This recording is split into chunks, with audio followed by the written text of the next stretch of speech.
Thank you. Okay, all right, it's recording actually. All right.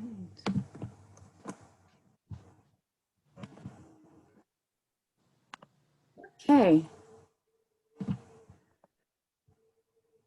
So welcome to the presentation on supporting student executive functions with Josie Jarvis and Olivia Williams. It's hosted by Seattle Special Education PTSA, and my name is Yana Parker. I am the Family and Community Engagement Committee Chair this year, and I will be your moderator today. Thank you for taking your time of your day to be here.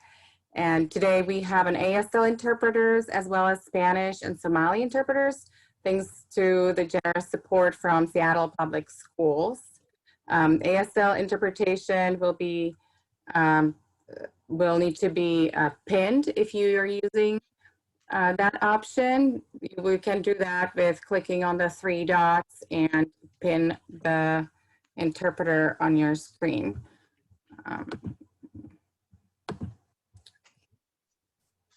All right, this meeting is being recorded and we will be posting the recording on our website for later viewing. Your attendance in this presentation is a consent for video recording and publishing. A little bit about Seattle Special Education PTSA. We are a volunteer organization, and our purpose is to provide support to families and teachers and students, of course, to help them advocate for equal opportunities for all students. We provide information, gather input, and collaborate with the district in the interest of our students. And here we are in October trying to draw a little bit more attention to disability. It is October, which is October is a Disability History and Awareness Month.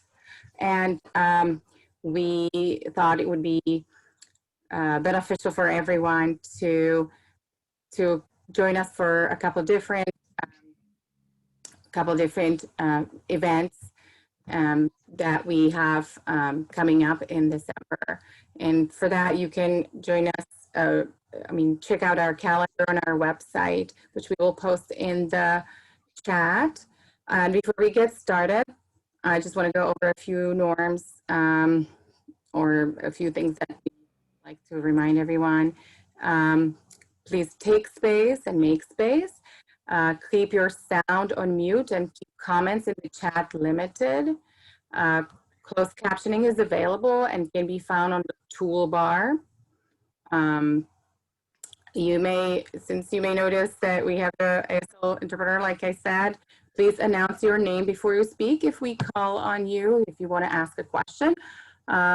Please speak slowly and do not rush to allow for accurate closed captioning, and pause when switching speakers to have the interpreters, to give the interpreters time to catch up and switch.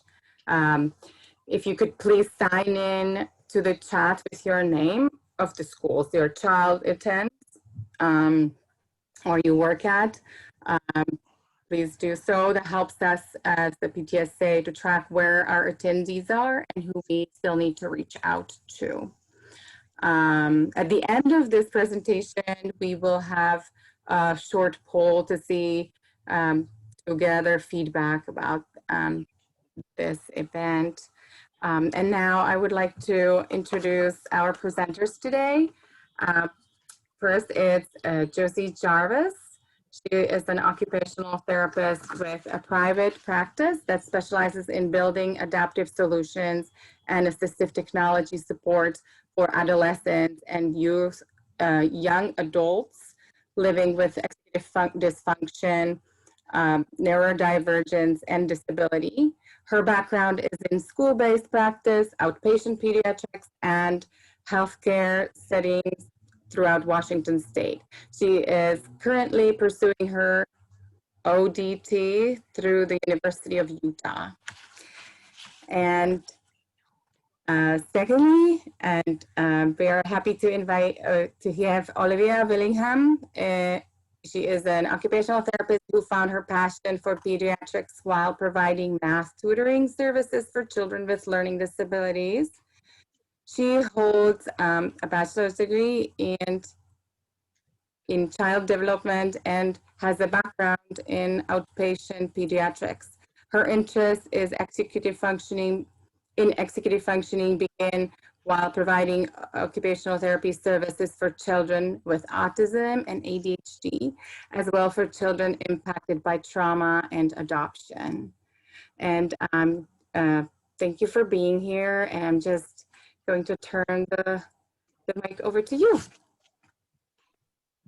Hi, this is Josie. I just want to confirm that everyone can hear me. Yes. Awesome. I just wanted to go over a general overview of what to expect in today's presentation.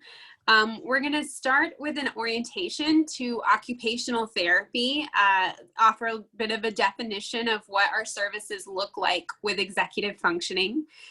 We're going to go over some of the basics of executive functioning 101. We'll go over common disruptors to executive functioning, some considerations for us all to take into account in the post-COVID-19 landscape, and also go over some common executive functioning supports and helpful resources that can hopefully help us all feel a little bit more empowered with the executive dysfunction that we're all living with today. So to start, what is occupational therapy? Seeing as this is a group of parents with experience in special education, you may be familiar with occupational therapy services being provided to help students with fine motor skills, particularly early in childhood development. And Olivia and I are both big advocates for occupation-centered practice, where we see occupational therapy. Occupation is a term that means self-directed time that's spent performing meaningful and purposeful activity that is in the context of our roles and routines as individuals. Occupational therapists believe that spending time meaningfully and purposefully engaging in activities that are important to us has therapeutic impacts for all people. So as occupational therapists, we like to work with people that are having difficulty due to illness, injury, disability. For some reason, they have trouble accessing the activities that are required to bring meaning and purpose to their lives, and we try to help come up with adaptive solutions. So we like to think we help people thrive in a world that isn't designed for them. Our goal is for all individuals to engage in occupation that is meaningful to them, whether that's taking a shower or it could be performing a violin recital after having a hand amputated or something. But we also view occupation as treatment, that engaging in meaningful activity can have therapeutic outcomes as well. In our work, we try to find what are the root causes that are getting in the way of functional performance, and we develop individualized adaptive solutions and activities that encourage success for long-term well-being in everyday life throughout development. And in looking at how this ties into executive functions, I'm going to pass it on to Olivia. Thank you. So executive functions happen in the frontal lobe of your brain. That's the pink part in that picture, and it's our self-control system. It is our self-regulation, and some people call it the secretary of the brain. It's what's making sure all of the connections in your brain are firing the right direction, the right speed, and using the right resources from the other parts of the brain. So you've got motor, sensory, perception, vision, language, and then deep in the brain that isn't on this picture is your emotional control system. That's kind of your caveman survival system. So we talk a lot about with kids in executive functioning, if they have hit their fight or flight, they flip their lid, meaning their executive functions turn down and their emotional functions turn up in an attempt to quote unquote survive. We are no longer being chased by tigers and bears in our livelihoods. However, our brain is still wired to keep us safe in any environment we are in, even in social environments and school environments where we're faced with maybe a task we can't complete on our own. So, what are executive functions and why do they matter? Executive functions are how we control our behavior to attain a goal. It goes from as simple as getting up from the couch to go get a snack to as complicated as learning to drive or completing a 10-step project in school. Executive functions are not something we're born fully developed with. It is something that grows and develops into early adulthood. So we're talking around 25 years of age is when most of your brain is fully developed, and that includes your executive functions. They are crucial to our cognitive and social skill development so that we can succeed in our daily occupations. So you can see there's a long list of executive functions. It's not just the few that you've probably heard of in schools. There's working memory, which is how we hold information in our brain long enough to use it.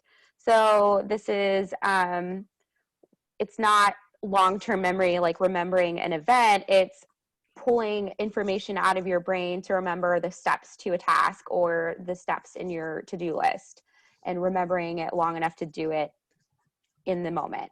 Impulse control or inhibition is our ability to resist distractions, temptations, and habits that can impede our progress towards our goal. Flexible thinking is shifting our thinking to adjust to changing demands, priorities, or perspectives. We often talk about flexible and stuck thinking as our opposites, and this is kind of a sneaky one that really affects our emotional regulation and is actually an executive function. So they're kind of really tied together in that sense. Planning and prioritizing and organizing go hand in hand and are often talked about in schools. Planning is knowing what steps you need to do to complete the task and accounting for possible challenges. So thinking ahead. Prioritizing is deciding which order to complete things in your day based on the level of importance. And that's something that changes from day to day or minute to minute. Organizing is arranging not only your materials, but your ideas, your thoughts in a way that promotes task completion. Initiation is a hard one. It's beginning a task without hesitation and is often influenced by our motivation, our sense of control, whether it's internal or external. Task monitoring is staying aware of how the task is going in order to make changes or stop when needed. So this is making sure you're not just in the moment completing the task or completing a step in the task. It's knowing, you know, is it getting completed on time? Am I doing correctly? Did I miss a step? Am I ahead of myself? Do I need to pause and go do something else? Self-monitoring is called metacognition. This is our thinking about thinking. It's our awareness of our own thoughts. This one's really important because this is where our internal voice, our internal dialogue comes in. And people who have ADHD and autism sometimes do not have that internal dialogue. They don't have that running thought process that they're aware of happening, and it really impedes your ability to control yourself. And the reason being is your self-monitoring is how you stay aware of your bodily functions. Am I hungry? Am I tired? Am I cold? Am I hot? Your body states, am I frustrated? Am I sad? Am I mad? Am I happy? And your thoughts, you know, did I like this task? Did I not like this task? Did I think it was challenging? Did I think it was easy? So that you can make changes as needed. Whoops. Goal-directed persistence is staying motivated through the whole task to get it done despite challenges arising. Time management, this is another one that's often talked about in schools, is not just how we use our time, but how aware we are of time and our relationship to it in order to complete the task on time and in the amount of time that was given to us, and planning accordingly. So splitting up a task across a few days, that type of thing. And sustained attention. This is staying on task despite distractions.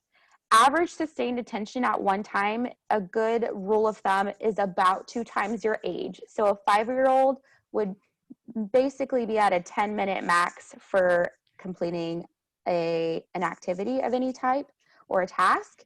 And sustained attention goes down, decreases for everyone if it's a non-preferred task, something they don't like or are inherently motivated to complete. We have lots of tools to go over with these, but those are in later slides. If we could just pause for 1 second to switch interpreters. Thank you. Awesome. We're good. Thank you. Thank you. Olivia, you did a fantastic job here, keeping all of these different skill sets in mind on the upcoming slides.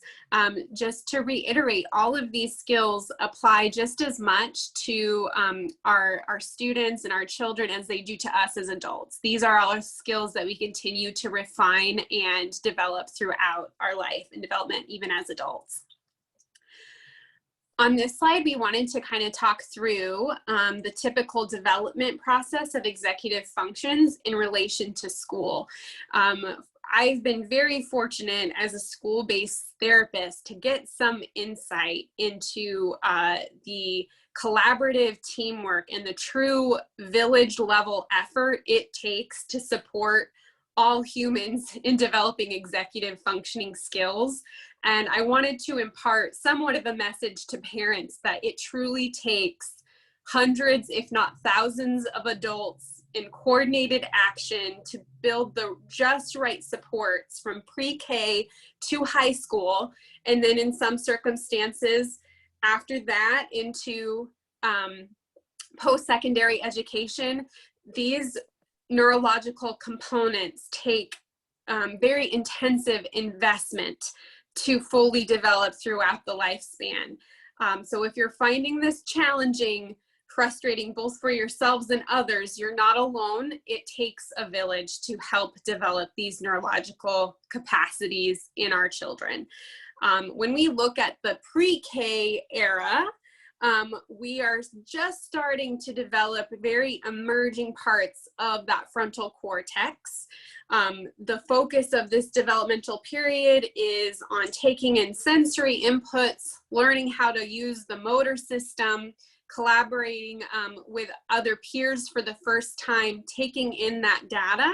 And you'll start to see in typically neurotypical populations things like being able to initiate goal-directed actions, such as grabbing a toy or grabbing shoes, participating in some self-care tasks, such as getting yourself dressed or going to find preferred food items. You might start to see the development of inhibition, of holding back before touching a hot stove. This era requires significant adult investment and environmental support for all humans to begin developing those emerging executive functioning skills. Also during those times, those neurological centers that help with emotional control aren't quite developed yet. For all infants and pre through K, there's adult support needed to regulate emotional states. When we go into kindergarten to second grade, this is where you're going to start seeing some independence develop in those executive functioning skills.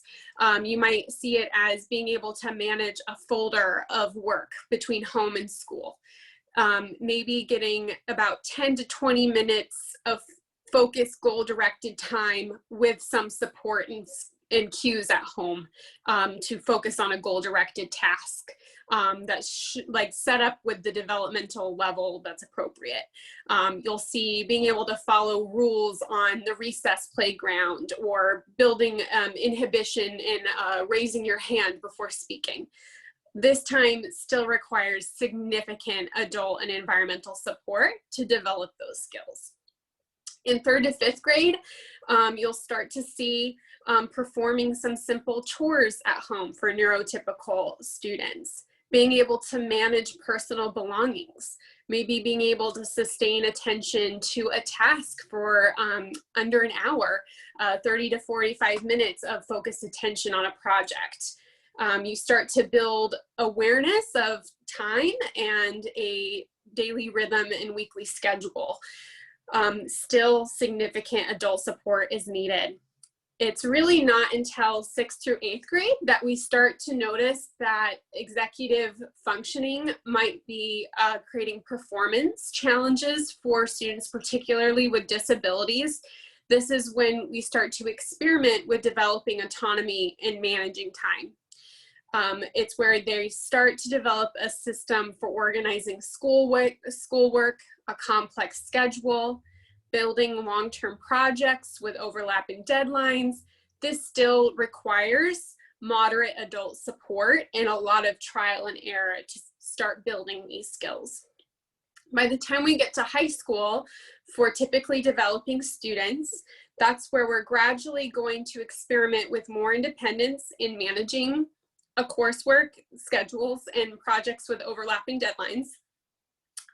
For exceptional cases, it may be balancing employment with schoolwork and extracurriculars at the same time. So we're really getting that emergence of those executive functioning skills, and mild to moderate adult support and environmental supports are required even for typically developing population. The unfortunate truth about executive functions is that they do not fully develop in anyone until at least the age of 25. And that's in neurotypical adults.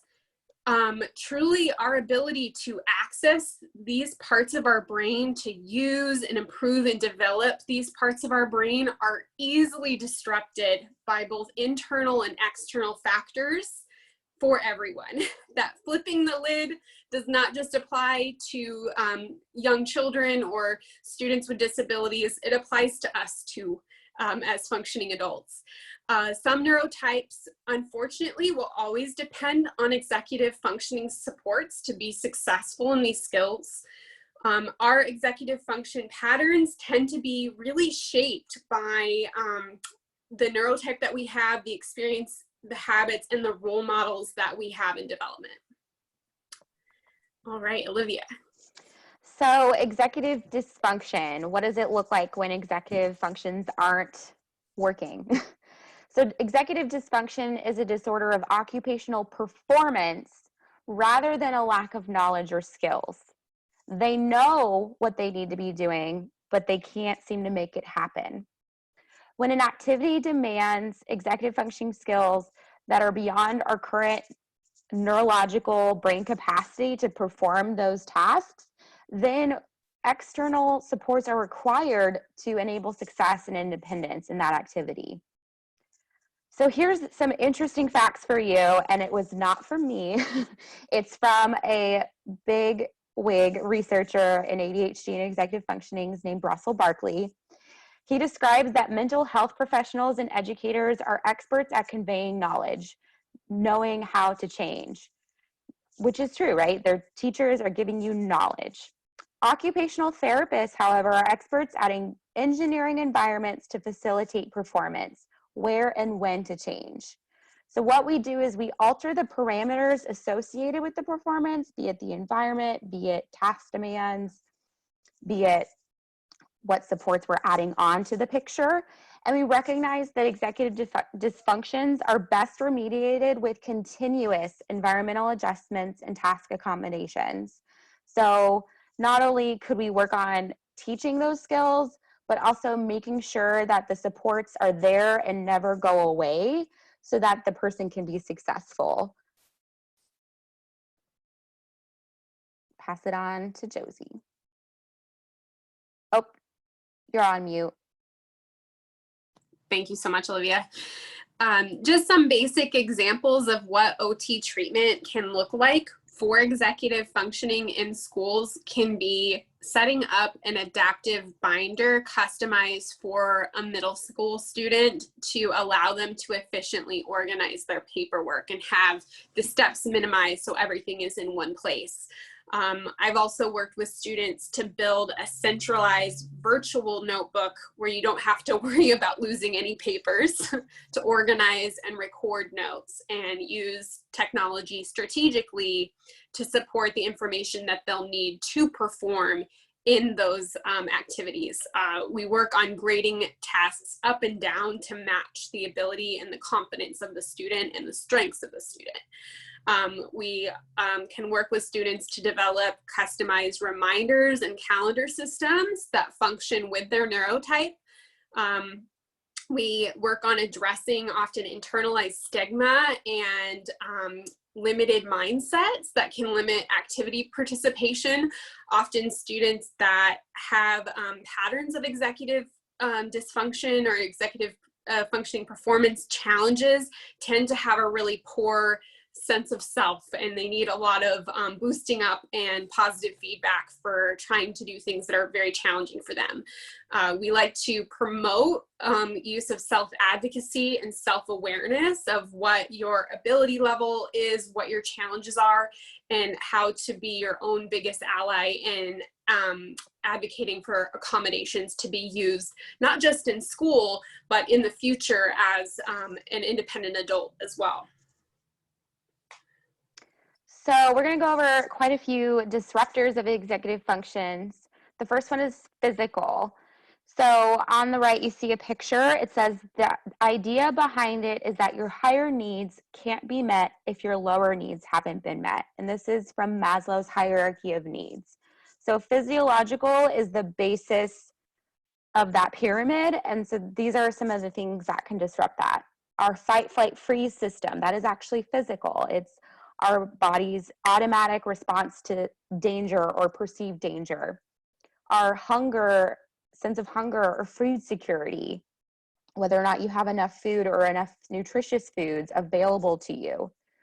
Thirst, temperature, pain, fatigue, or sleep. Sleep is huge during development and often a hard thing to achieve for students with disabilities.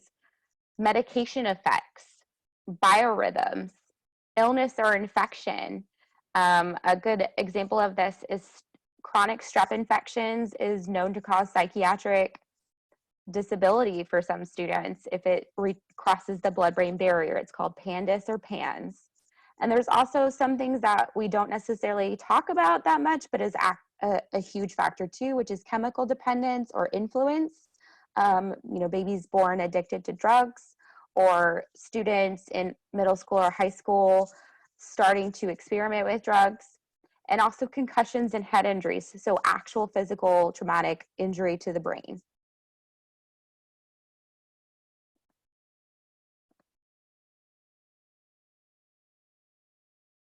And then the next one. Sorry, there's a bit of a lag. It's okay. We like lags. At least that gives us some time for everyone to catch up, right? Perfect. So sensory disruptors of executive functions. This is something that is pretty well known that OTs work on. So our central nervous system, again, another pyramid. Our sensory systems are on the bottom. And then our motor systems, our perceptual motor, and then our cognitive intellect. So the idea is that if your sensory systems are not integrated well or efficiently, then it makes it harder to learn. About, visual, being able to see, hear, smell, taste, and touch. But there's other ones too, including vestibular, which is our movement.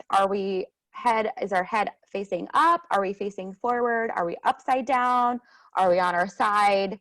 And also proprioception, which is our sense of body space, like where we are in space. It happens in our joints and is often affected by deep pressure and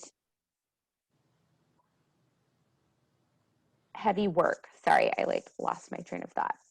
And Olivia, are you saying that if there's something happening on this lower pyramid, is it harder to think about and pay attention and shift if there's something Yes. kind of going wrong down here? Okay. So the reason tactile, vestibular, and proprioception are on the bottom isn't an accident. Those are our three main systems that integrate our body so we can perceive the world correctly, quote unquote. Touch, as you know, is kind of our main sense that we start with. So kids put everything in their mouths as babies as actually a way to learn about the world around them. They're trying to discover different textures, different shapes, different sizes of objects, and learn what they're for. Vestibular, this is when kids start experimenting with jumping and climbing. Proprioception, this is where, you know, you figure out how much effort it takes to open a door and close a door, or open the drawer, or walk up the stairs without falling or hurting yourself. And then you get to the other systems. So anytime there's a sensory sensitivity, like it's too much for you, or you're not sensing it enough, or it's not working well with your other systems, that can cause issues with learning because your body isn't taking in information from your outside world correctly or enough, if that makes sense. And is Can we, this, can we pause for an interpreter switch, please? Yes. Thank you.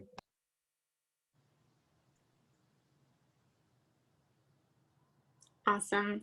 Olivia, I was just curious, from this chart, this kind of, it helps explain where OTs end up working a lot on eye-hand coordination and fine motor skills, because usually when there's a disruptor to these systems below, that's where we start to see kind of those red flags of there being a sensory. Is that accurate to your understanding too?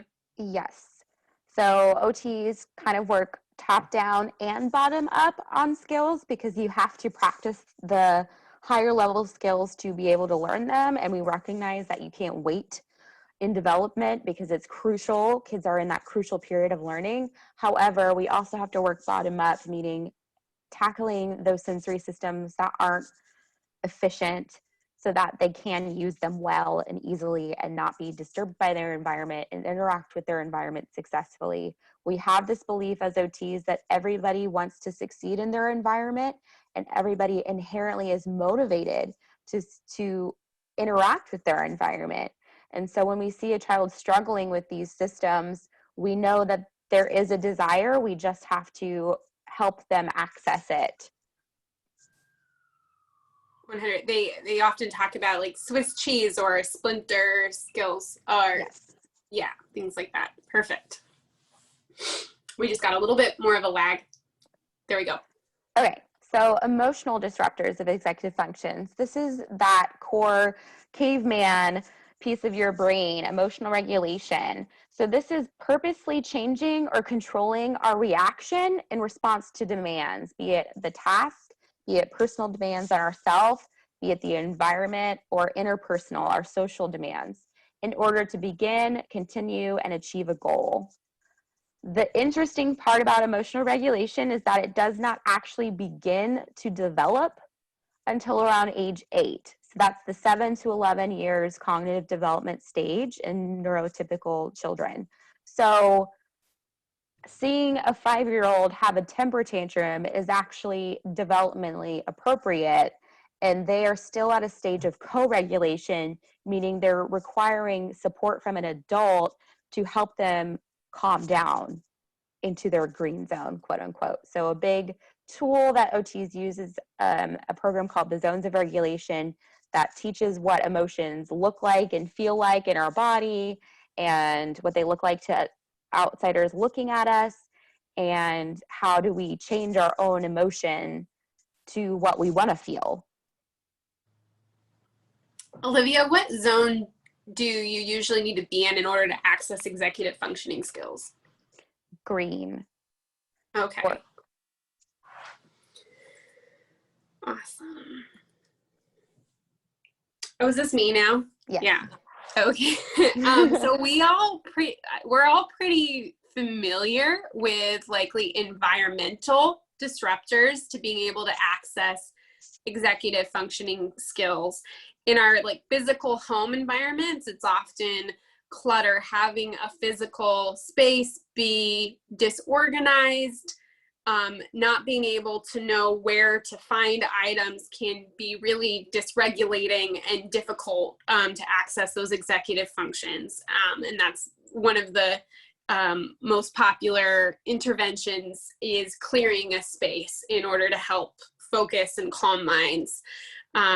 Sometimes we see the amount or lack of decoration can have an impact on this. Sometimes classrooms in early development that have a lot of visual stimulus around and posters everywhere can be very distracting and dysregulating for students in their executive functionings. Other times it could be that there's not enough input in the environment to create enough of an alertness. So everybody is kind of different in the environmental needs that they might need in order to support their executive functioning success. Accessibility is another big environmental disruptor to developing executive functioning. Students that live with physical disabilities often don't get the opportunity to develop their executive functioning skills based on having less access to those activities. So having environmental features that allow for mobility for diverse populations allows them the opportunity to build those neurological skills. The types of information that are available in the environment for the brain to process, especially for our kiddos and adults with learning disabilities. Some learning disabilities have a difficulty processing auditory input.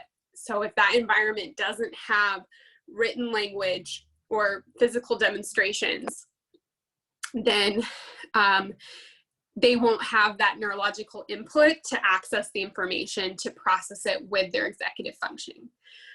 We all probably know what it's like to be on a Zoom call where somebody is not muted and there's a subtle noise in the background, and how much that can disrupt the ability to focus and hone attention and access those executive functioning. Other times, having background music for some individuals can be that just right input that allows them to focus and sustain attention. Olivia, do you mind speaking to the household toxins? Yes, so this is something that isn't really talked about a lot, but it still can be a factor. So any exposure to toxins like lead or radon is common up here in Washington State, can affect development negatively and brain development specifically. So just making sure your house is safe and lead-free and radon-free is very important for child development, as well as security and safety. So this is just physically, are we safe from danger? And that's hard when you have that flight or flight triggered in an environment. Your core neurology isn't going to be supporting you accessing those executive functions. We have to be outside a fight or flight reaction. Perfect. And This is Jana. I'm sorry to interrupt. Olivia, could you turn on the closed captioning again? It looks like they got turned off. Really accidentally.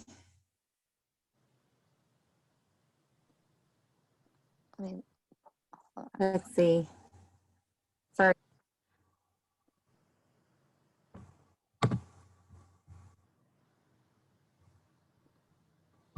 Is that working now? We're going to have to go. We have the ASL interpreters, and if that doesn't come on, I'm going to have to figure out if that's some Zoom issue or what's on. Thank you. Let us know if you need us to switch the host status. Yeah, I'm thinking maybe, Olivia, can you, I'm going to communicate with Olivia offline after she's done. It's okay. Okay, very good. Mental health features also can block our ability to access executive functioning. So experiences of developmental trauma, and I might need Olivia's help to, I forgot it's adverse childhood experiences, I believe. There's a really well-developed body of work that goes into common features that present when you've gone through adverse childhood experiences that can have a significant impact on learning and executive functioning. Certainly, anytime we have patterns of anxiety, depression, or mood cycling, they can have a long-term impact on our ability to access executive functioning. So those are the blue zone, the yellow zone, and the red zone emotions. Blue zone emotions are more sad, depressed, tired, apathetic, bored, those emotions. Yellow is anxious, kind of feeling a little bit wild, or anxious and antsy. Red zone are big, bold emotions, more manic, anger. That shows that the limbic system is really ruling the brain. And so that frontal cortex is not really the one that's calling the shots. And during this time, often co-regulation is needed, a more regulated, calming adult to provide those supports to bring in a place where you can access that green zone and then have access to those executive functioning supports. Especially going into middle school, but certainly as early as elementary school, social factors can really disrupt our ability to access executive functions. So experiences of bullying, harassment, maybe difficulty accessing nonverbal cues, especially for our neurodivergent students, can not pick up on maybe some of the social context that's taking place. Anything involving an ism, such as sexism, racism, all of those institutional experiences can be very dysregulating and make it very difficult to focus and develop executive functions. More and more, social media can be a pervasive effect on our neurology and our emotional state. Factors like gossip, distractions in class, having relationships and peer pressure, maybe being isolated, not having enough social input, or being excluded. Our biology reads that as rejection from the tribe, and so it can trigger that flight or flight response, which limits our ability to access those executive functions.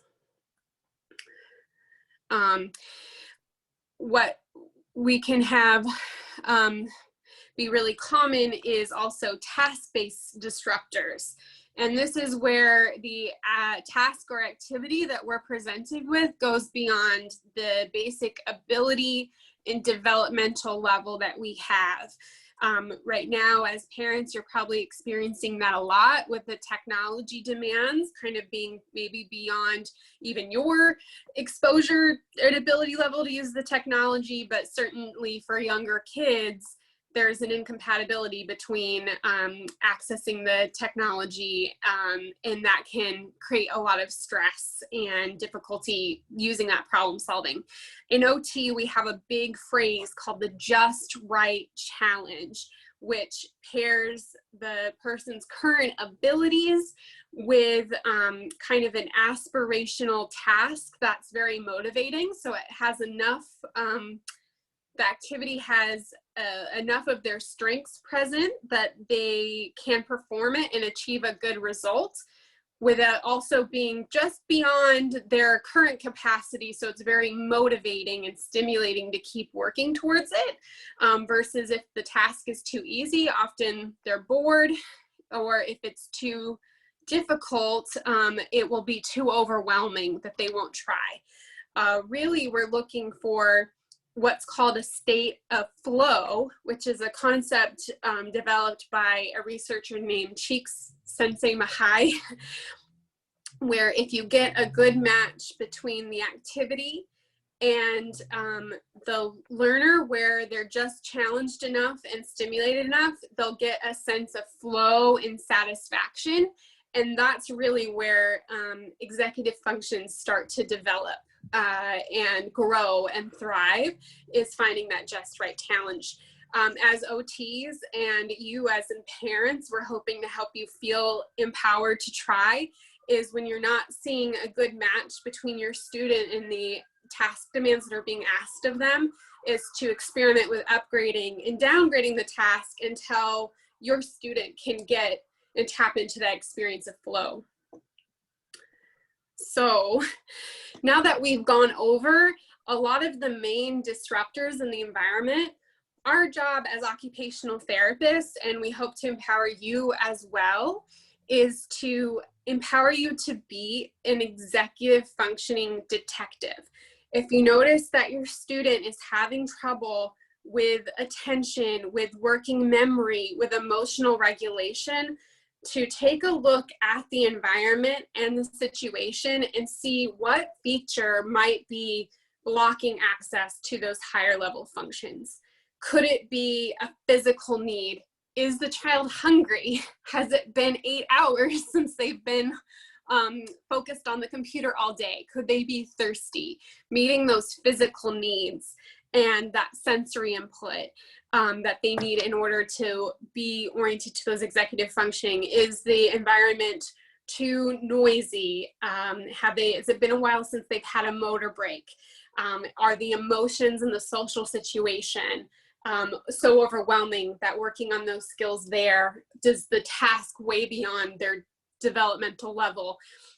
We become kind of a detective to figure out where we need to focus our interventions and provide supports to allow for success. All right, so examples of We could just executive. pause 1 sec to switch interpreters. Good.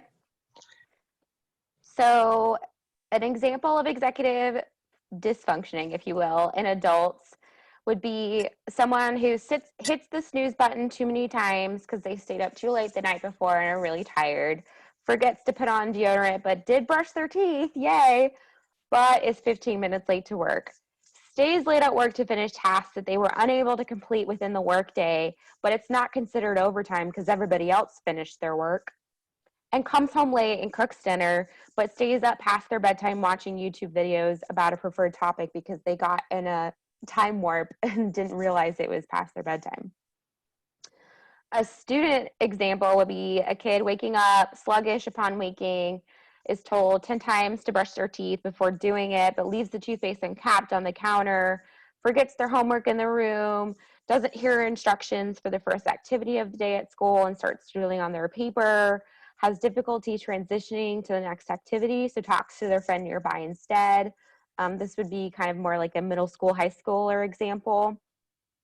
So those are examples of executive functionings failing us in childhood and adulthood.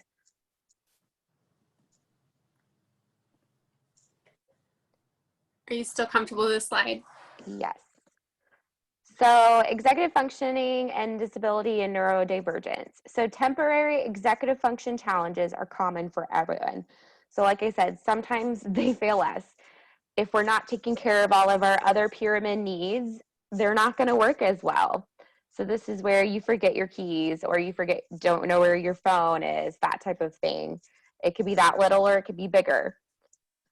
Executive functioning challenges and limitations for people with different kinds of disabilities and atypical neurotypes can be chronic or slower developing, requiring long-term supports and direct instruction for optimal success. So this includes attention deficit hyperactivity disorder, autism, learning disabilities like dyslexia and dyscalculia.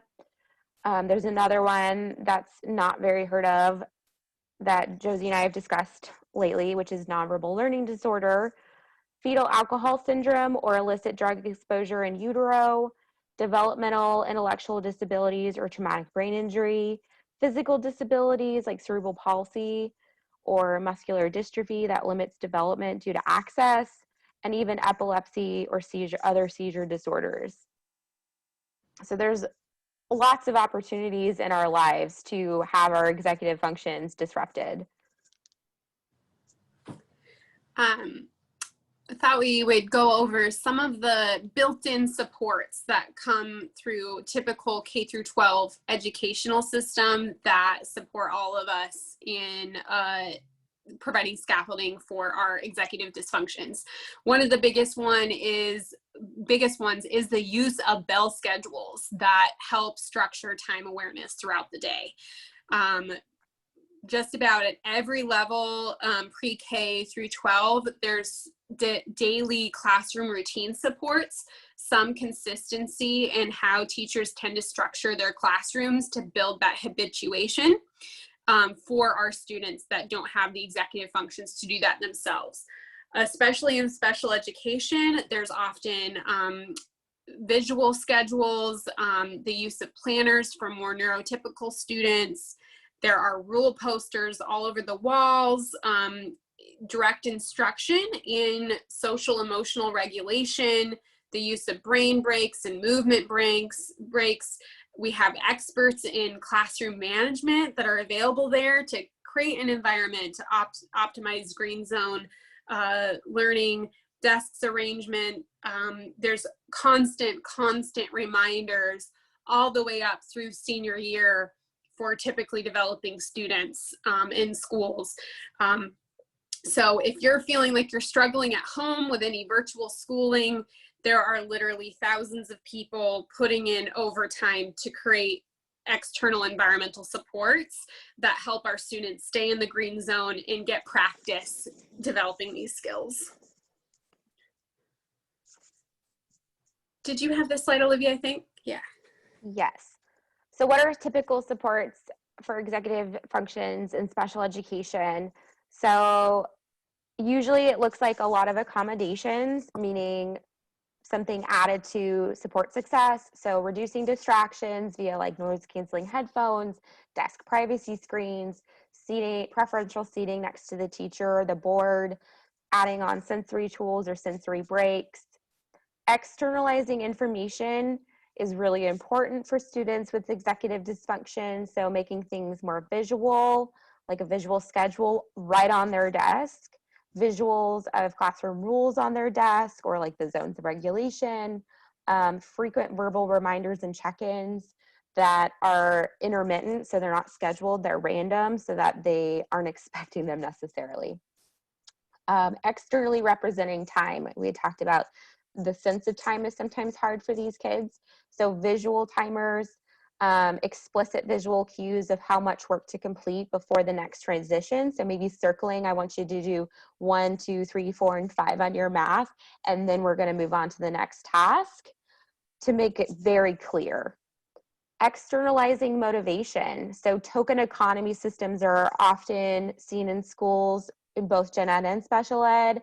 Behavior contracts, behavior report cards. Sometimes you'll see like a zone of regulation report card for the day so they can track their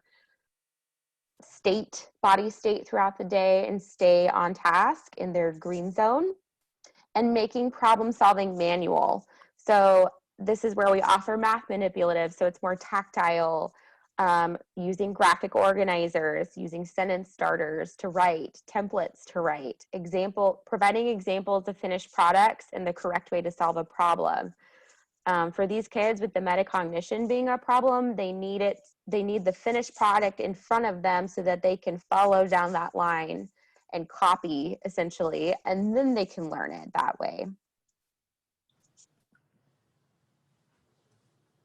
So executive functioning post-COVID. This is our list that you are all aware of what is disrupting everyone's executive functioning, whether neurotypical, neurodiverse, or have a disability. So we have increase in social isolation and now doing virtual school.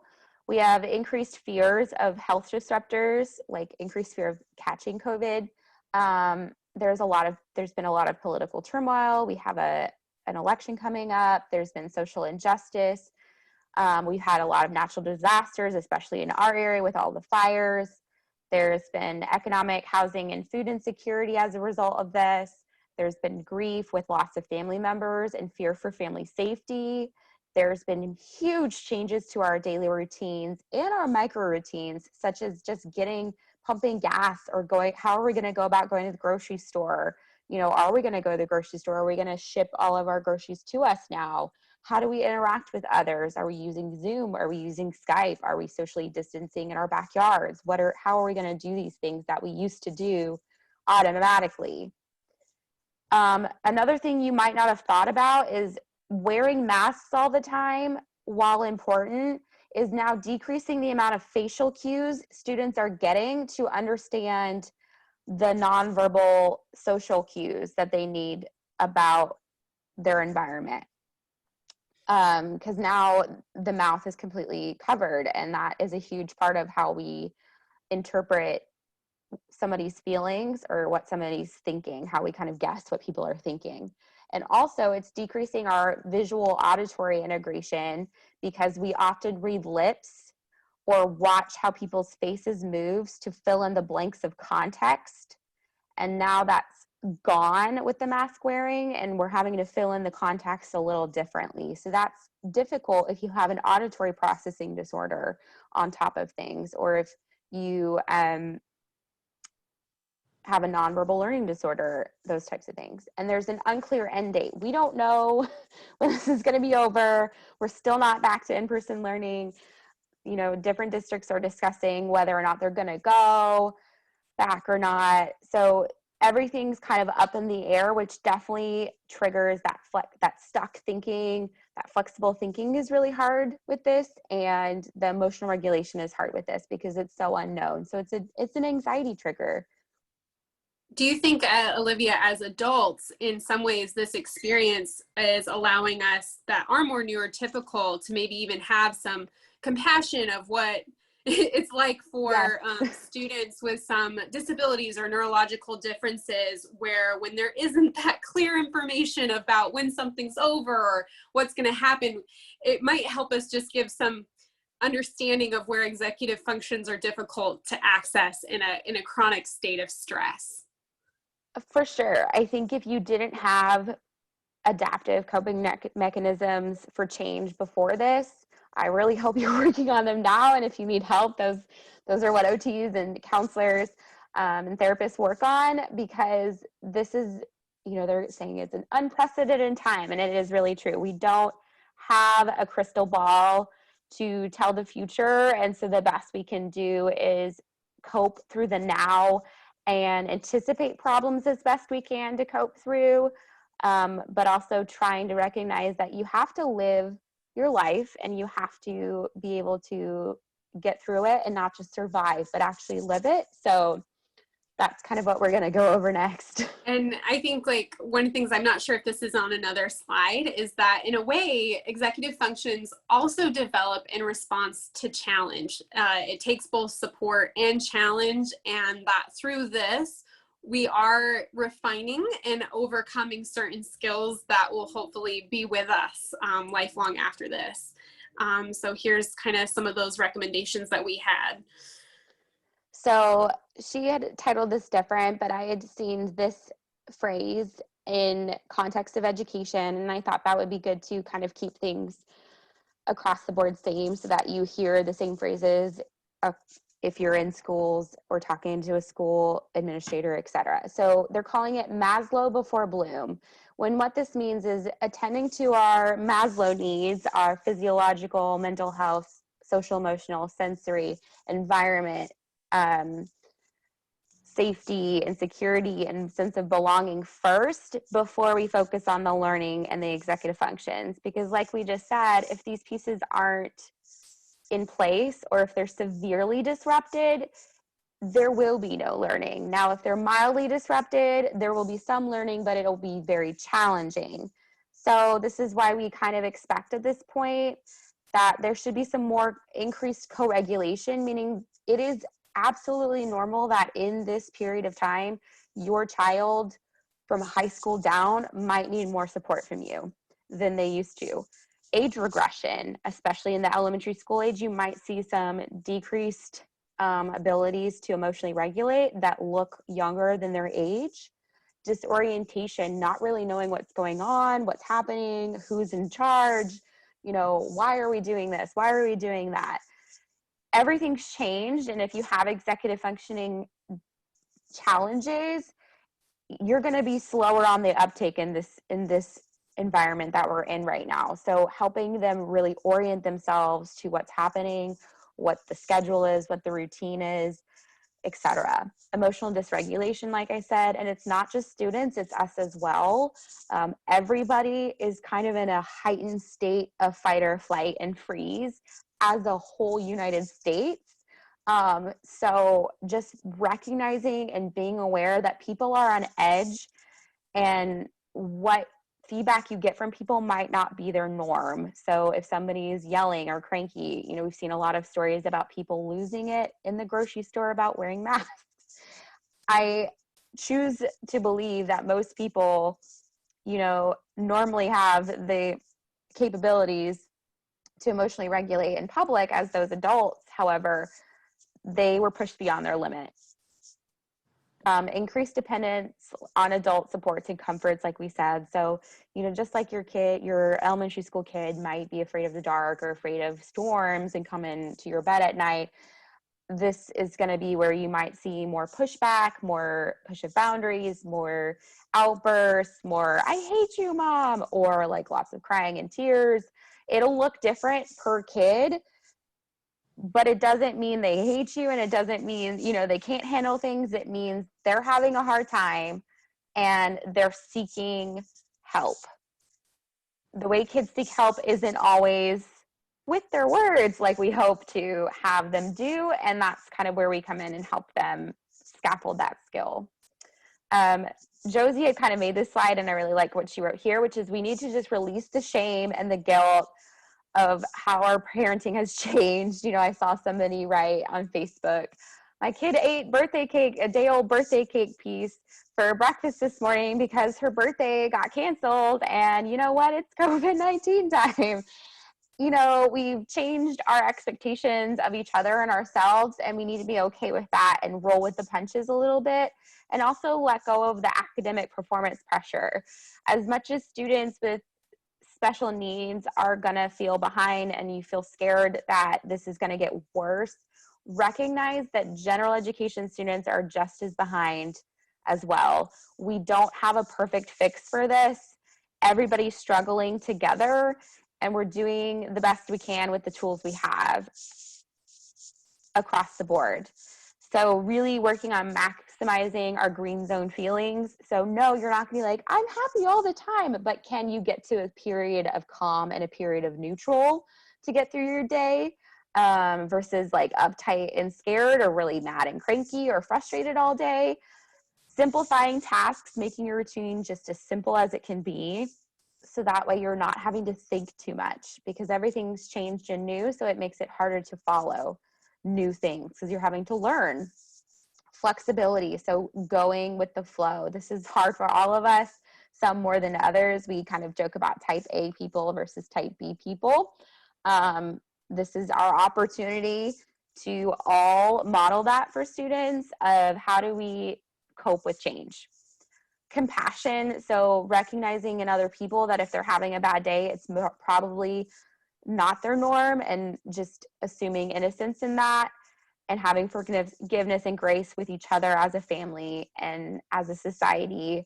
If you see mean, nasty comments on Facebook, just scrolling by and don't engage, because they're probably not going to have something nice to say back, that type of thing. If your kid's screaming at you, trying to decipher what is really causing that dysregulation with them. And when in doubt, just simplifying things and lowering the expectations. If you used to cook dinner every night, a single meal, maybe changing your mealtime routines to every other night with leftovers, or maybe you're ordering pre-cooked meals a little bit, however you can, or freezing meals, however you can make your life easier is a good idea right now. Olivia, do you mind if I jump in a little bit? So this is probably the most important slide of the presentation, if we can hopefully just plant some of these seeds. the goal of this slide is almost to focus on you as parents and caregivers, that when it's talking about addressing those needs, it's actually addressing those for yourself, taking self-insight, figuring out and prioritizing your physical needs, your mental needs, your emotional needs, because that co-regulation piece that your kids, no matter what their age, they might even be 23 and living with you right now, they are going to have that age regression and going to be more dependent on adults for that co-regulation. And so your ability to resource yourself and feel calm for even small moments, that's going to be what blooms that executive dysfunction. So part of the message of this slide is put that mask on yourself first, whatever you can. By meeting your baseline Maslow needs, that's actually the magic that opens up executive functions. As whenever that fight or flight's on, that door is kind of shut. So we have to go back to the start and get calm, get in that green zone. And as much as you can model that for your kids, that's going to be what supports them accessing that to perform well. Can we do a interpreter switch, please? Yeah. All right.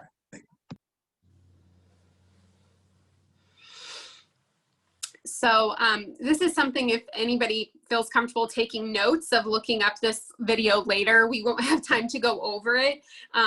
It does a really great overview of the challenge that we all have right now of building the environmental supports that help our mental health, our emotional health, and our executive functions in limited space. In some ways, we're kind of going out on our own spaceships, and we have to make multi-purpose rooms with limited everything and figuring out how to get something out of this to maintain our wellness under these challenges. It's similar to having to build a support, in some ways we are kind of leaving the earth as we knew it for a while to later return. So I definitely recommend this to almost anybody for some perspective. So these are some kind of general takeaways. Everybody's ways of adapting to COVID-19 are incredibly personal, incredibly challenging. So there's no way to really give one size fits all advice. These are kind of general tips that many of you, I'm sure, have been working on diligently already. One that we know is trying to cultivate separate spaces for productive time, leisure time, and rest. When we don't have that environmental breakdown, like we usually have when we go to work, we have this desk or we have, this task that takes place in this environment. If we don't have a designated space for that, it's harder for our brain neurologically to access that mode of performance. So I'm sure most of you have been setting up as much as you can separate spaces for your students to be in school in productive mode. Often if you're staying in bed all day for work, for leisure, and for rest, we often get those sleep difficulties or difficulty shifting attention. So as much as we can build separate spaces. We also can experiment with coming up with our own customized family time blocks and bell schedules similar to what you had at school, where the bell would ring and shift time. So different from physical spaces, having time blocks. We want to start simple rather than complicated. Having really basic goals for the day, starting small, is really important here. For younger kiddos especially, having visual-based schedules for these time blocks that you work out would be helpful. And probably the number one tip that I have, especially for school-age kiddos, is the use of visual timers. I really love the type that I put here on this slide to show when the time changes are happening. For kids with disabilities, younger kiddos, this is going to help you capture and set time boundaries for certain tasks between things. As much as you can build morning and evening routines together, getting up, making sure that you're getting up and getting dressed every day as the adult, going through toothbrushing together, preparing breakfast together, maintaining those routines and having positive family connection time is going to help resource your students incredibly, especially having a bedtime as close to the same time as you can each night and working on building routines in your home. This is a fantastic opportunity of COVID, is to work on building some of these home skills and building personal care habits that if you model it is going to be the best intervention. That's worth, 9,000 OTs. Is you modeling how to do that in front of them and with them is going to be the most motivating for them. Try to include kids as much as you can in home activities, physical exercise, breaking down tasks, and teaching these preparation activities at home. We want to try to build time blocks that incorporate personal care, physical activity, schoolwork, any extracurriculars, home tasks. Those are kind of the areas of occupation. But again, having tremendous compassion for yourself, not putting too much pressure for perfection, taking it one step at a time, and really starting simple. I wanted to promote some of the tools that have been helpful for adults in building routines. I like systems like Google Calendar, where you can, by color, break down the schedules for each family member and what time blocks that you're interested in working for. As much as you can work with a system that creates a change cross-platform, so as soon as you input it in one system, you'll see it on your phone and on your work computer. Anytime you can minimize steps is going to be helpful. Things that can help capture the everyday tasks in different boxes. Two systems that I really like. One is called Asana, which you can access freely to create boxes and assign tasks to different family members. Any.do is an app feature that can also help you organize a to-do list by category. If you are an adult that would like to experiment with having your own visual schedule in the day, I really like the Fabulous app for that. Habitica, which we'll talk about later, also can help break down a daily sequence of tasks that you're aspiring to do. And like Olivia said, as much as you can simplify your weekly and daily routine and take pressure off of yourself, that's going to carry down to your students and your kids. I would also add, though, can I add something for adults? Yeah. I like having the Fitbit, actually, and I often say like smartwatches or anything with a vibratory input is helpful because it'll vibrate when you have an alarm on your phone. So even if your phone's not on you, you get that input that says, oh, something's going on, and you click it and it tells you, oh, you have a call at this time or you have a meeting at this time. So that's helpful for me even, because even though I'm really organized, if I'm in a flow experience or really busy, I can still forget things, right? We all have moments of failure. And then I think there was one other thing. What was it? Probably it's going to be relevant to adolescents and teens as well. Probably. I think the smartwatch is actually an incredible tool for adolescents and teenagers, especially during this time. Being able to see your sleep schedule and the level of activity that you're performing during the day is wonderful feedback to build even that metacognition data that you can reflect on how you've been progressing. So the tools that I really like for those that are neurotypical, developing executive functioning skills, the number one I like is Habitica for those that have access to a computer or a smart device. This one helps break down the daily habits that you're working on, the sequence tasks that you need to accomplish, any appointments and random to-dos. It turns your productivity life into a role-playing game. So your avatar earns points as you earn points throughout your day. A lot of adults love to use this system as well because it breaks down, once you program your daily things that you're aspiring to, you don't have to re-plug it in later on, and it updates across platform. You could even make a family team where all of you are on the same role-playing guild. And that you are earning points together for accomplishing your positive daily habits. A lot of people in this age range still benefit from a paper planner. having a central physical place that you're writing things down rather than virtual. And I like, there's so many different customized paper planners that you can find just about anything on the internet today. I liked, this is the one I used in high school that broke down assignments, studying, and extracurricular. Having those separate boxes really helped me stay organized. I love anything that is auto updating. Like OneNote is often a Microsoft based program. It's free for most student accounts. It self-updates and synchronizes on any platform that you're on. So if you can type your notes and your assignments, you don't have to worry about losing them. And you can take pictures with a smart device of your papers if you're worried about losing them. Really great for adolescents. Anything that you can do to minimize steps, finding a platform such as Google Chrome that remembers passwords so that your adolescent doesn't have to go through 10 steps just to access their Zoom class. Any auto-saving feature like Office 365 or Google Documents that will auto-save the progress that they've made. The Pomodoro approach, you can reduce this or expand it as many times, whatever the attention span of your adolescent is. You have a physical timer that they set where they have to focus on something for 15 to 25 minutes, and then they automatically get a 5-minute break.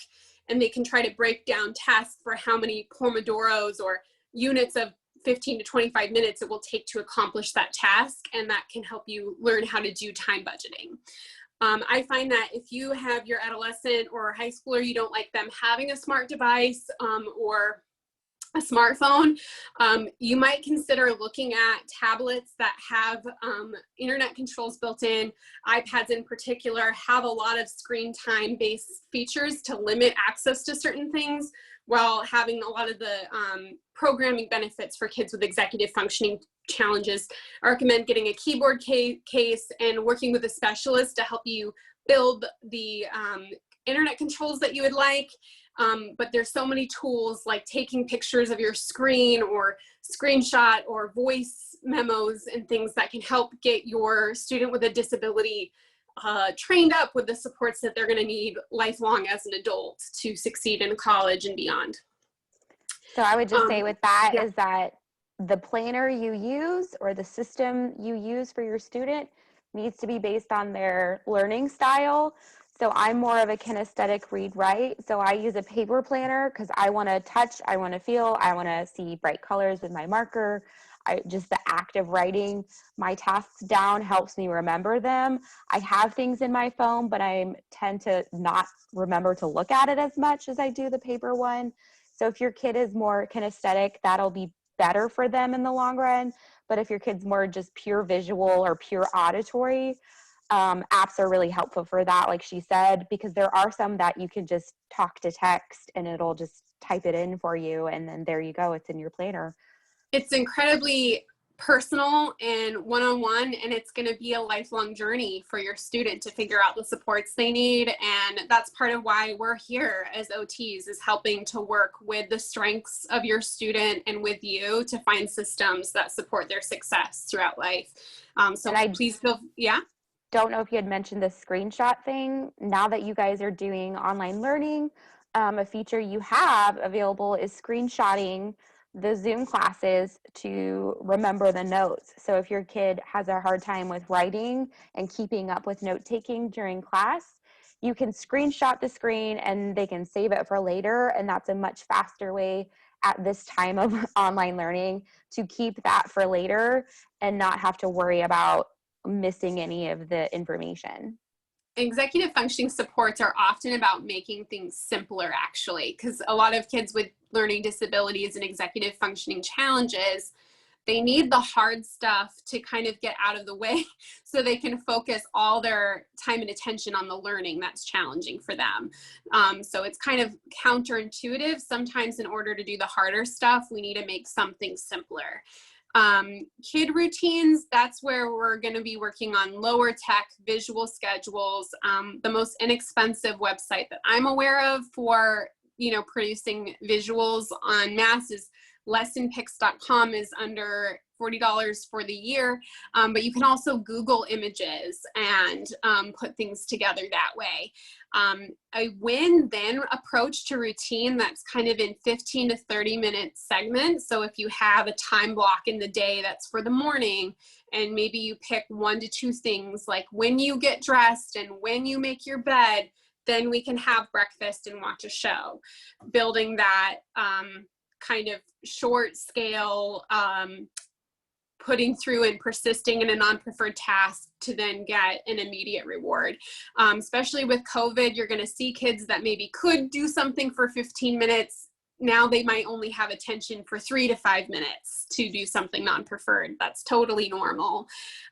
Looking at the resource of zones and regulation, which is a common used curriculum in most K through 12 schools, a lot of that can be adapted for use in the home, can help you develop awareness of your own emotional regulation. I tell people in my life all the time, I'm in a blue zone moment. I'm in this building awareness of each other as a family of I'm in the red zone. I'm sorry. I need some time alone. I need a rest break. Figuring out how to develop awareness of your emotional states and the supports you need. That's a fantastic curriculum that's relatively inexpensive. Looking at, resources like chore charts and activity wheels, really investing as much as you can in positive quality time together that is released of any performance pressure is going to do wonders in helping your kids feel ready to do productive activity. Prioritize outdoor play, physical activity, building structure around screen time, having a variety of different activities. That's really what we're looking for to enrich those executive functions. So physical supports include nutrition and hydration. I know that sounds really low tech, like, of course I feed and hydrate my kid. However, kids are notorious for being dehydrated and not liking water, especially if they have sensory sensitivities. So, making water more motivating, like a pretty visual water bottle that they like with some, characters they like. Making easy breakfast and snacks. If your kid has a lot of feeding sensitivities, maybe making sure breakfast is a preferred breakfast that is semi-nutritional and is the same every morning. That way you can just get through this time of craziness with post-COVID and worry about feeding therapy later and working on that. Electrolytes are huge, making sure they're hydrated. So if they don't drink a lot of water, adding flavors, there's like those little Crystal Light squeeze bottle things of flavor. There's electrolyte tabs. There's just adding fruit to their water or doing seltzer water. So Olivia, we're getting the feedback. I'm wondering, we might kind of go through these slides just very briefly to maximize times for questions with Yana. So here we've kind of gone over a lot of this context. With environmental supports, we've broken down having separate space, incorporating movement. If you can see visually on the slide some of the features here, we can do more customized questions for those. Sensory supports for you, Olivia? So there's a lot. Tactile, so fidgets, putting Velcro on their desk or on the floor for their feet to touch, popping bubble wrap in between classes, the Fitbit vibration reminders, humming gives vibration input to the mouth, vestibular input. There's Go Noodle is a free activity videos that schools often use and therapists as OTs often use too. Cosmic Kids Yoga is free. It's on YouTube. She does these story-based yoga classes for kids under 30 minutes that are like Pokemon and Harry Potter and Frozen. Swings, if you have any swings in your house or in your backyard. And then we'll have this slide available on the recording too. And hopefully we can kind of break down with questions. Same thing with emotional regulation supports. We've mentioned zones of regulation. And if you notice anything here that you have specific questions about, we can help kind of break down. There's lots of resources across the age span about how to meet emotional needs. In developing our lens as occupational therapists, we try to find activities that are naturally very motivating, that build off the students' strengths.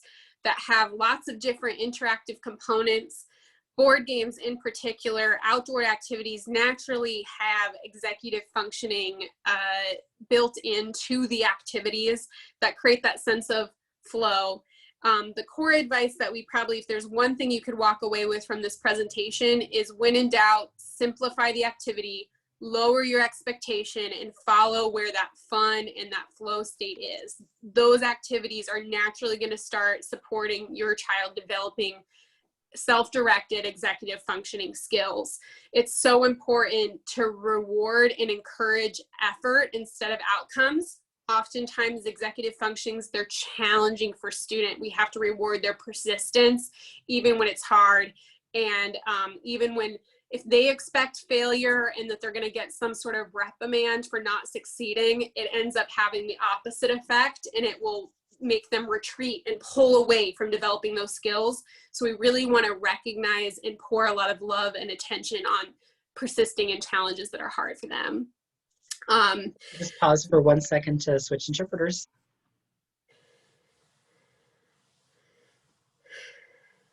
Great, we're good to go. For OT sessions, we like to kind of create a simple visual schedule, focus sometimes even 5 to 10 minutes on a task where we give a lot of reassuring input, especially for things that are hard for them.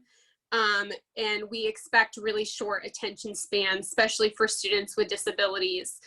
So this kind of slide breaks down how we might structure a typical session that could give you some insight on how you can work together as family with small segments of time. We have gone over a lot of the elements on this slide together. Really spending time together during just at-home normal functional activities is going to do a lot to help support your kids' executive functions.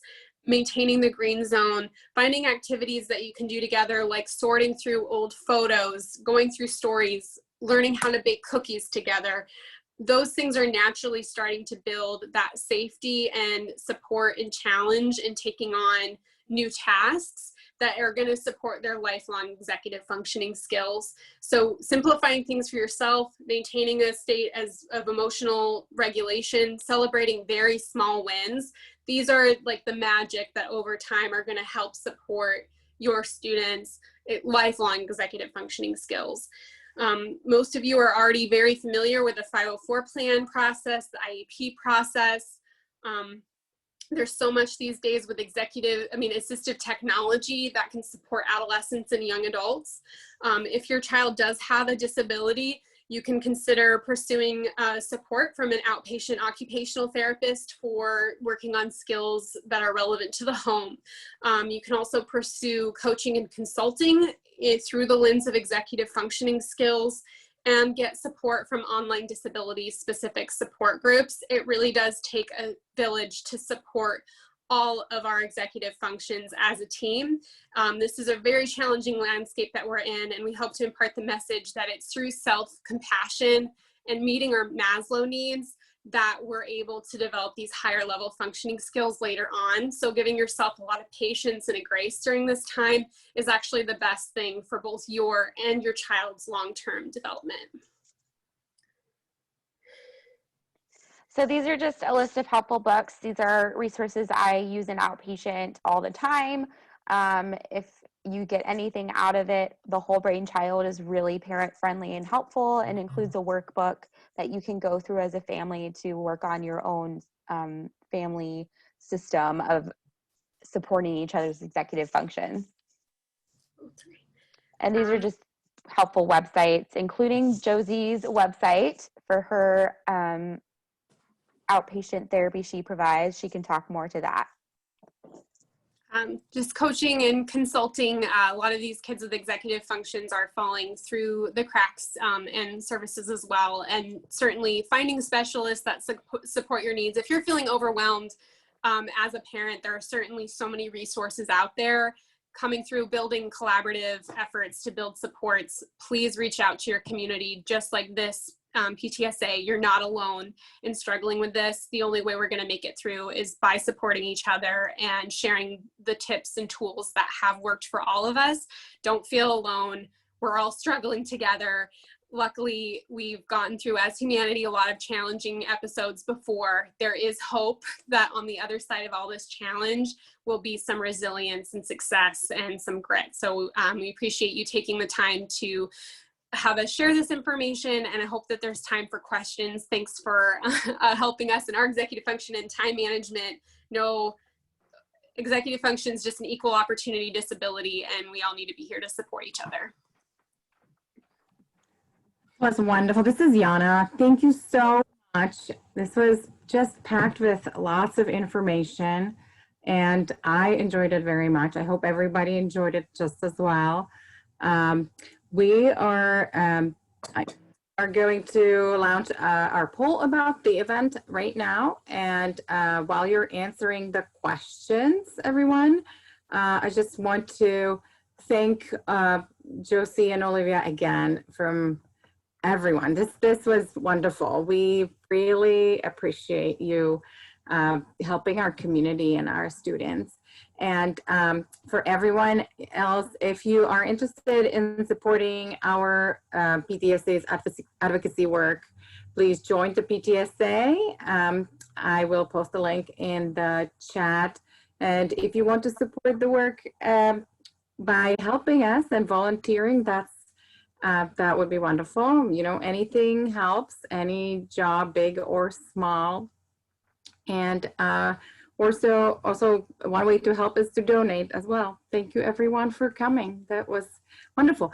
I'm not going to, I did wrap up, but I think if everyone wants to still ask a few questions, we unfortunately are over time, so we should probably limit that to 5 minutes, just to make sure that we don't lose interpreters. So does anyone have a question or wants to ask? Just go ahead and unmute yourself and speak. Speak your name first, please.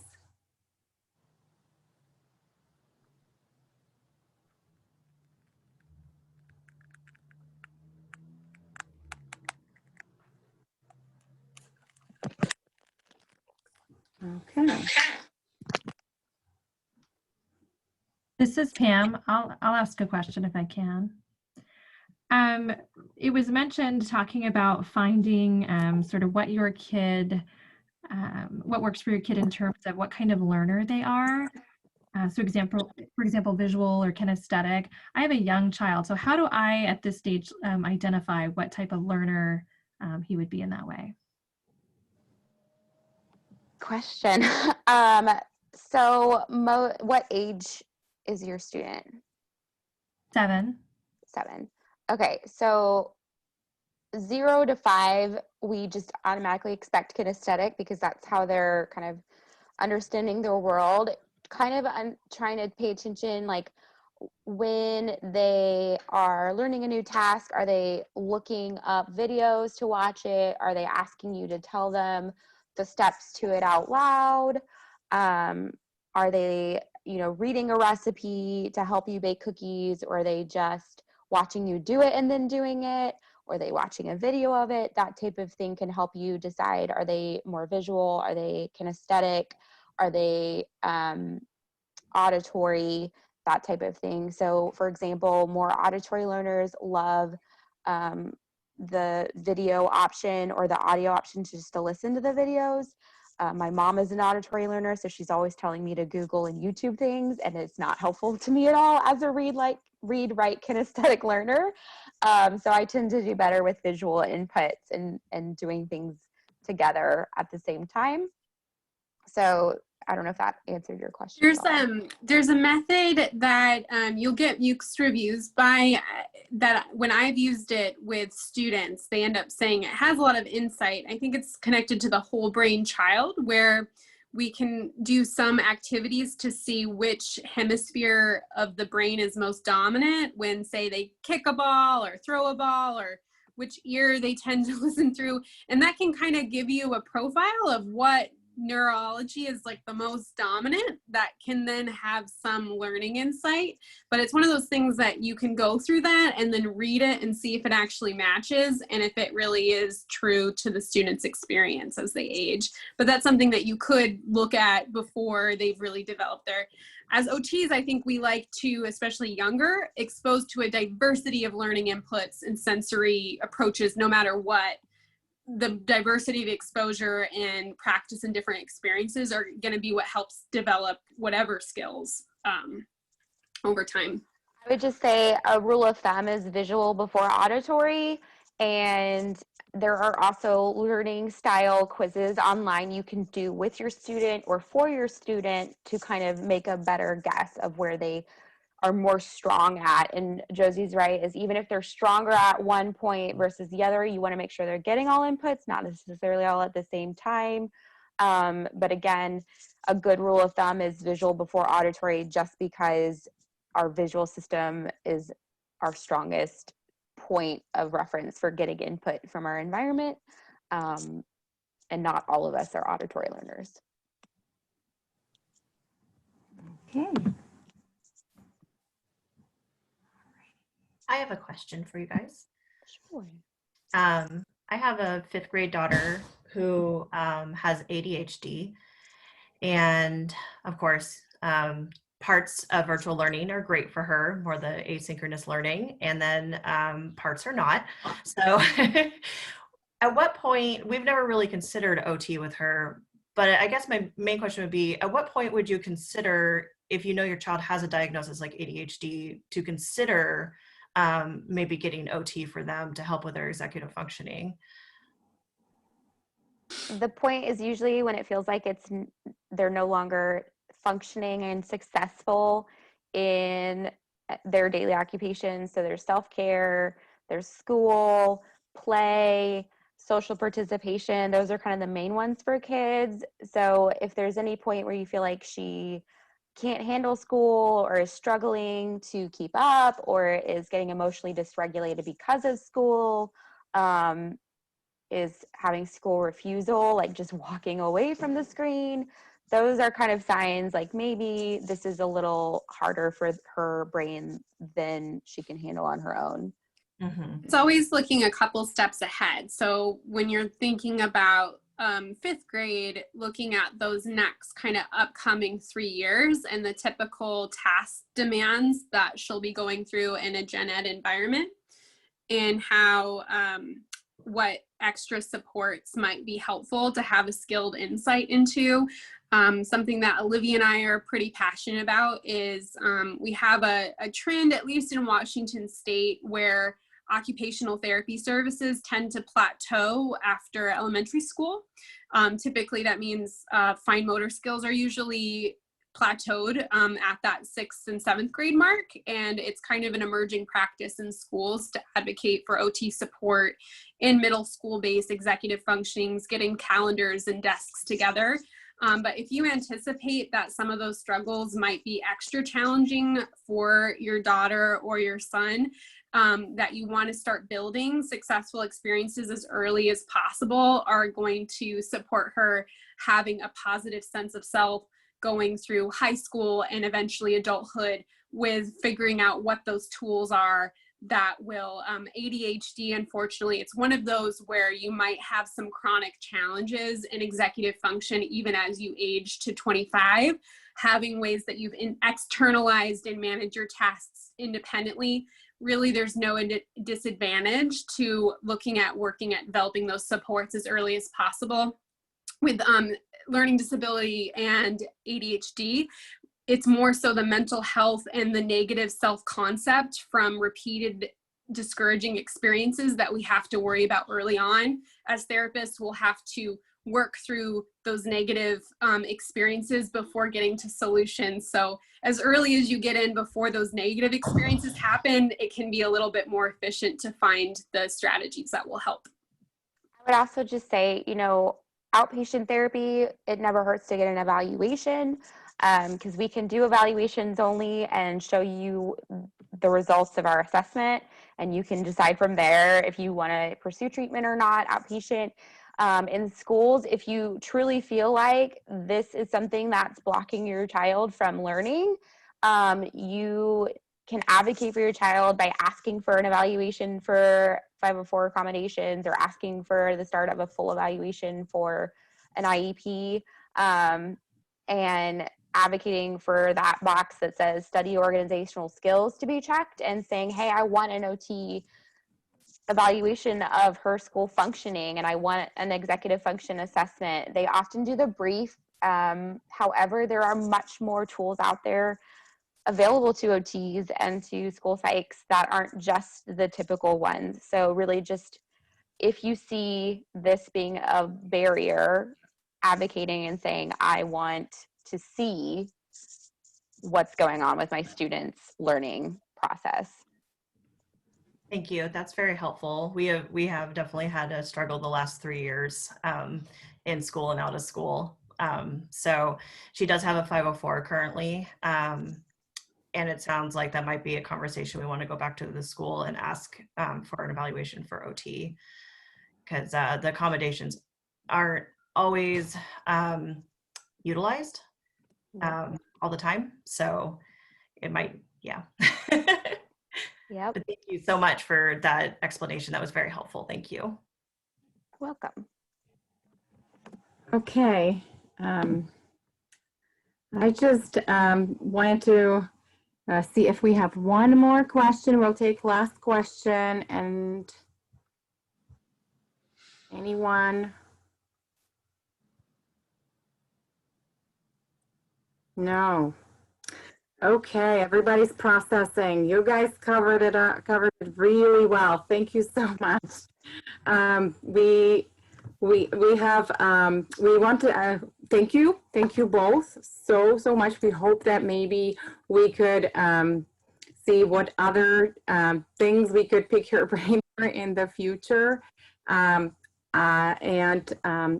also want to help thank Seattle Public Schools again for providing interpreters for today. I want to thank the interpreters for helping us make this happen, and help other families, all families that we can, to support their students. And I posted a few things in the chat. We have an upcoming meeting, general membership meeting on the 20th, and anyone can attend. You don't have to be a member to attend. Share with others.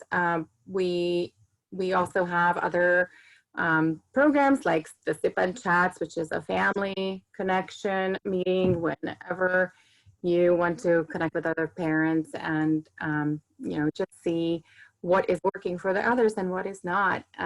We have those on the calendar on our website. Well, thanks everyone. I think we're gonna end the meeting, and this was really wonderful. Have a great rest of the weekend. I did not have a camera on. That's okay. All right. Thank you. Night, and thanks again. It was wonderful.